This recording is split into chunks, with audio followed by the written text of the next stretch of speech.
I made a promise to myself about 2 years ago that I was just going to, the only thing I would share from this stage is my lived experience. And I've been keeping that promise, and I'm going to continue to keep that promise, and I'm keeping it today. And my lived experience this week has been filled with magnificence and awe. And the only way that it's been able to do that is because of my practice. So today I want to talk to you about the importance of practice. When it really counts. Ernest Holmes, my very favorite quote of his, is to abandon the truth in our hour of need is to not understand the truth. And yet we do that all the time. I did it most of my life. I have earned this way of being in the world that I have now because of everything I've been through. And I got to see that so clearly this week. This week, 2 events occurred that were the kind of events where you feel just kicked in the gut, and then when you're on the ground, pounced on. Now, this is where your practice comes in, because I'm not going to go into the details of it. And so if you spend the rest of my talk thinking about what could have happened to Cliff, you will have missed my talk. And I'll know, because afterwards, the ones who come up to me and say, "Oh, I hope it all works out for you, Cliff," or "I hope you're okay, Cliff," didn't hear my talk.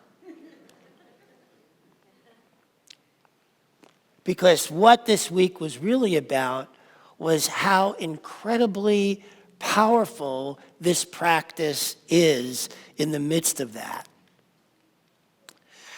There was a time years ago when I was in the music business. I had this band. We were picked up by Paul Simon's management company. We got signed to Warner Brothers Records. We were given a 32-city tour. Everybody in my band was, thrilled. We were so excited about this. And a week before we were supposed to leave, Paul Simon's Graceland album hit #1. He said to his management company, "Drop all your projects. I need everybody on board. I'm going on a full tour." And so after everybody had quit their day jobs, after everybody had packed their bags, we had our first gig in Texas from New York City in less than a week.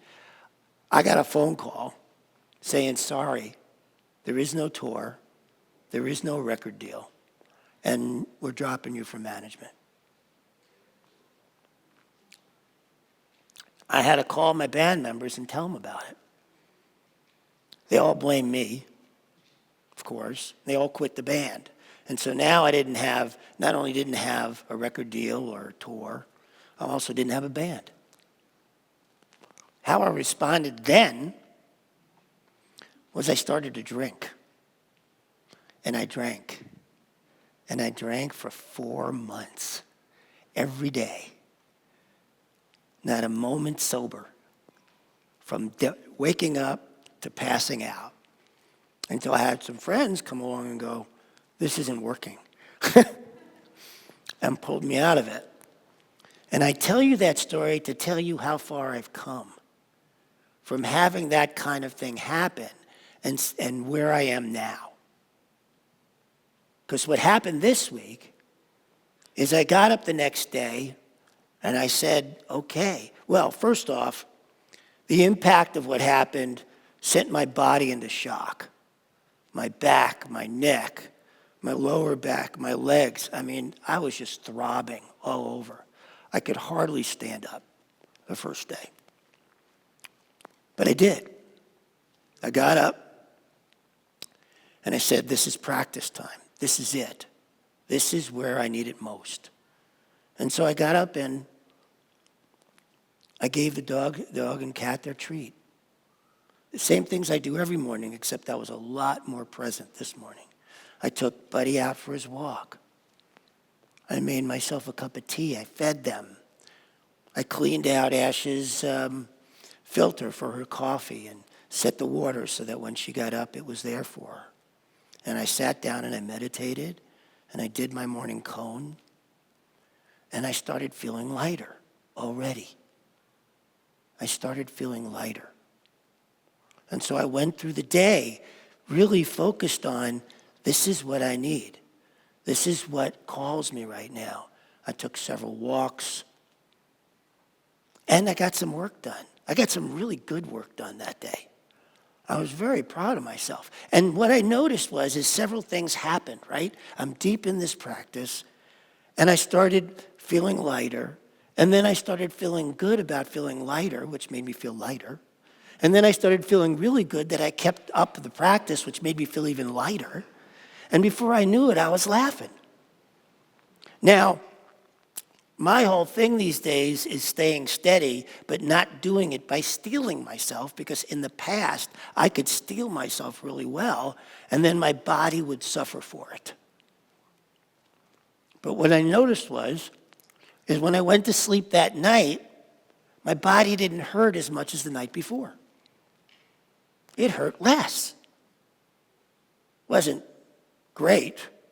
I was still up about every 2 or 3 hours. But then the next day I did it again. Stayed in my practice, knowing that my life works. My life works.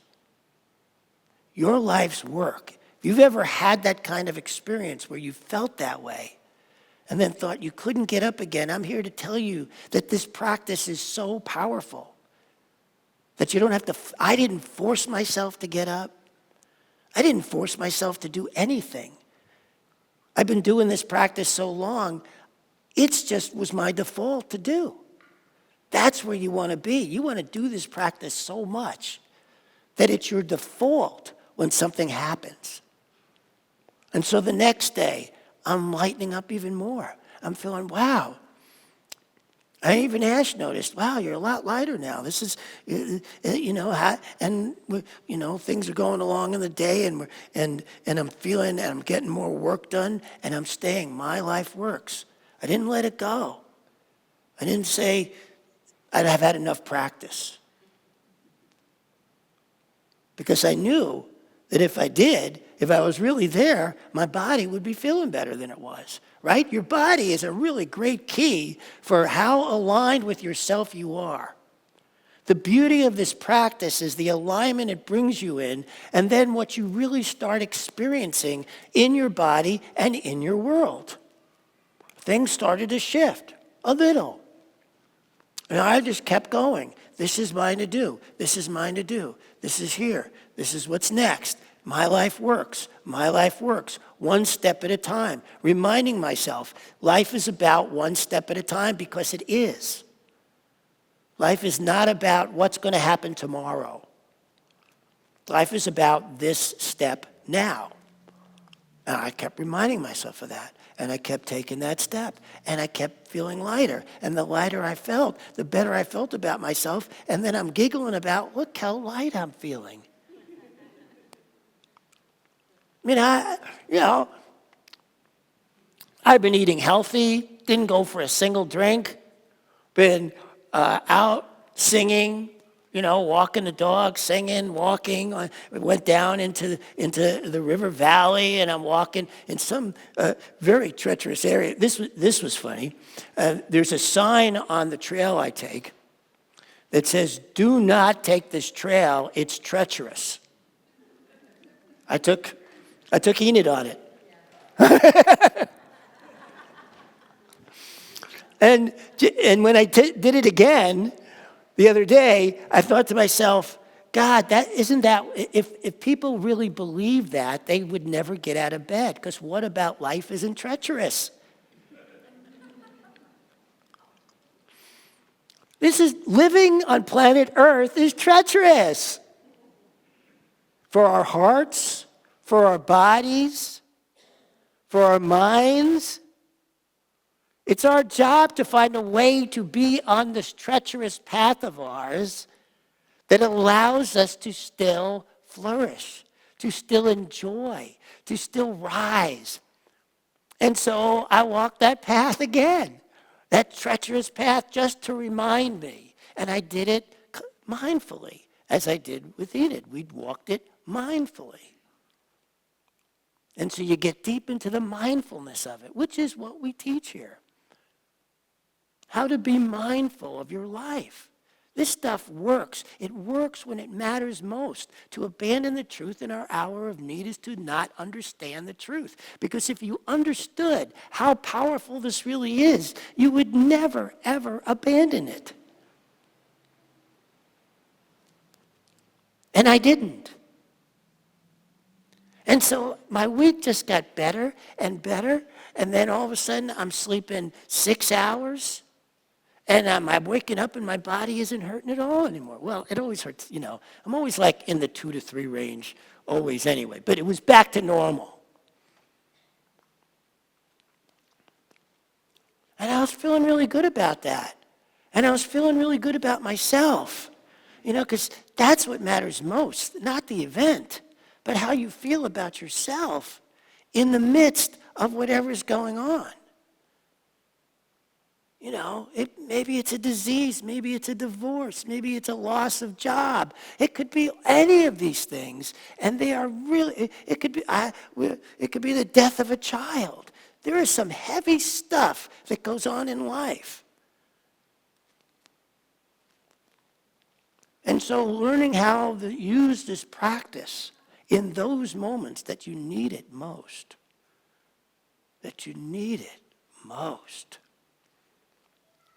That's really the key to all of this. So that we can rise. So that we can be more than we ever thought we could. And that's what I learned about myself this week. I'm actually more than I thought I was. I'm actually better at this than I thought I was. I've earned it. I've worked it for decades and decades. That one event I told you about is not the only time in my life. You're talking to a guy who's had 97 jobs, been fired from almost 60 of them, 3 divorces. I have not had an easy life, but I have learned from all of it the power of this practice in terms of my ability to rise and take the next step, whatever it is. To be in that place of you can do it. You can rise even in this, whatever it is. So when I come up here and I say, whatever you got going on, you can rise, I'm saying it from a lived place.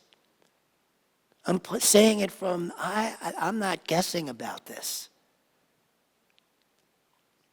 I think it was last week I was talking about death, right? And how even that doesn't bother me much anymore. And it's because this practice is so powerful.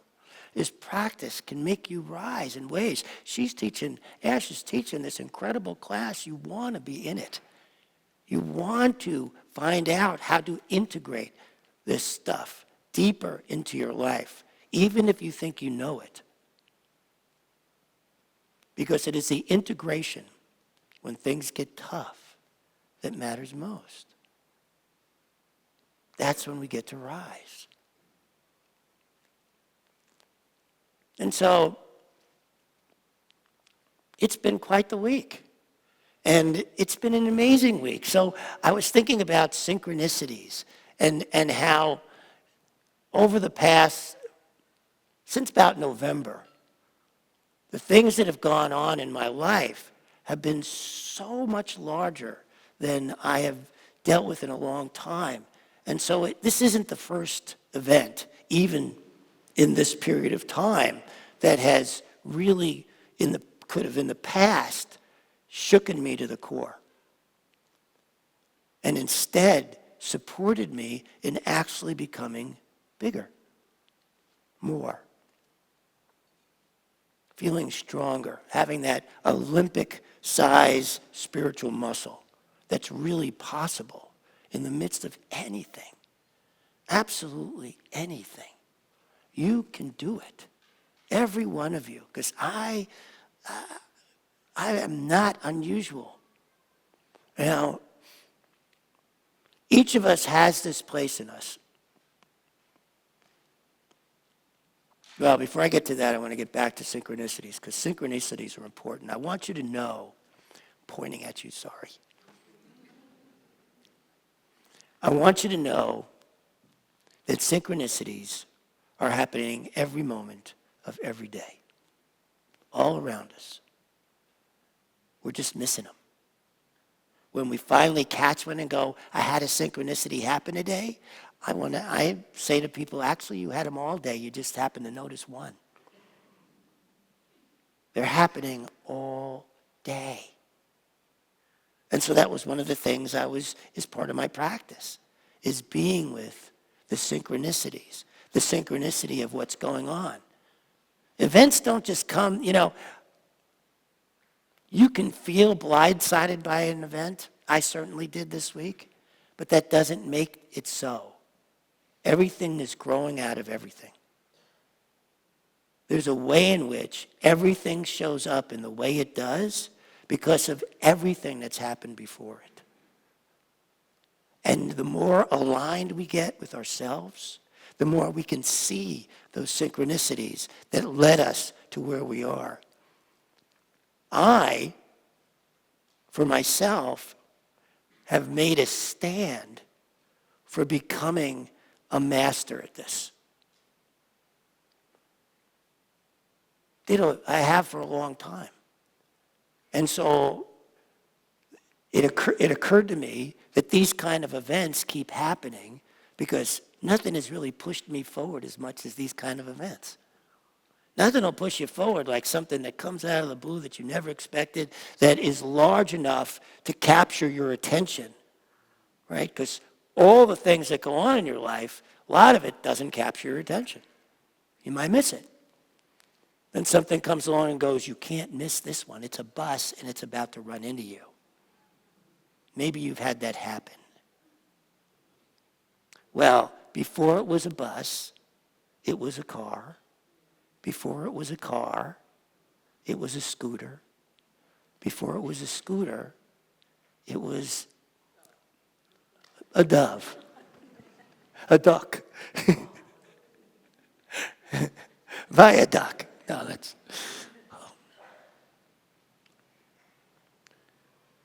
But if you don't catch it when it's those, you definitely see it when it's a bus. And so that's how it works for all of us, all the time. Anytime you have ever felt you were blindsided, that was because you missed the synchronicities, the things that built to it. And so since I know that, as part of my practice, I follow it back. I go, oh, this is what I missed. And not to beat myself up for missing them, but for now being able to go, I'm going to keep an eye out going forward. Because it was there. It always is. And I don't believe that because I see all that, it's not true for anybody else. Now, I know we live lives that are different, but I promise you they follow. Energy works in particular ways. This is about dynamics, not personality. Do you understand what I'm saying here? And dynamics work the same every time. And how they work is they're smaller, and then they get larger, and then you get slammed. Like, I'll give you another example. You're going along in traffic. And you got the radio on, and maybe you're not paying attention. And all of a sudden, a car comes out of nowhere from behind and hits you. And you're like, I got blindsided. I didn't see that coming. And forget the whole thing about how you were distracted, how you were listening and getting into that tune on the radio, how maybe you didn't check your rearview mirror as often as you might have. All those things. And you could say, well, I don't know that I could have gotten out of the way of him anyway. Maybe. I remember once, I was rear-ended pretty badly. I looked, as I was waiting to make a left-hand turn, a drunk guy came up over the hill at about 60 miles an hour. I had my son in the car with me. He was like 6. And I looked up in the rearview mirror and I saw him. And so I put my hand in front of my son. The guy slammed into us from behind. I lifted my foot off the brake just enough so that the car could shift just a little and then slam back down the brake so we didn't go into forward traffic. I could do all that because I was conscious and present. And I think saved our lives. I mean, the back of the car became an accordion. I mean, that guy hit us hard. But just by lifting, being able to have the wherewithal to lift my foot up just as he hit us so that we could move forward enough to then put it back down, I think made all the difference between pushing us into oncoming traffic or not. Being conscious, mindful, makes a difference, even when those big things happen. And that's what we can learn here. That's part of the practice too. Are we watching? Are we aware? Are we looking beyond the blinders that we may have in front of us? Because if we can do that, even a little, even just beginning a little, it can change a huge amount for you in your life. That's what's possible. And so this week was all about on magnificence. People, you guys probably have heard the quote, before enlightenment, chop wood, carry water. After enlightenment, chop wood, carry water. It's not the original quote. The original quote is from a 12th century monk, master. And he said, what magnificence and awe to chop wood and carry water. What magnificence and awe there can be no matter what is happening right now. That's the possibility. That's why I get up here each week and say, you are powerful, creative, spiritual beings, because you have the power to bring that magnificence and awe into each moment. Instead of looking for it, trying to find it, you have the power to bring it. And when we do that, life's different. Life's been really different for me this week than I have ever experienced in this kind of experience before. In such a way that I'm in awe of it and actually am grateful of it. And I would have never thought that I could reach a place where I would be grateful for something like this. And yet, now I know more than ever that even in this, I stand before you actually pretty light and enjoying myself. And so that's what I bring you today, that this is what's possible. That no matter what your circumstance, no matter how hard you think it is, no matter what you think you're going through, you can find enough practice after enough years to get to a place where you feel like, wow, this is pretty cool. This is all right. This is what's possible, even in this. I love you. Thank you very much.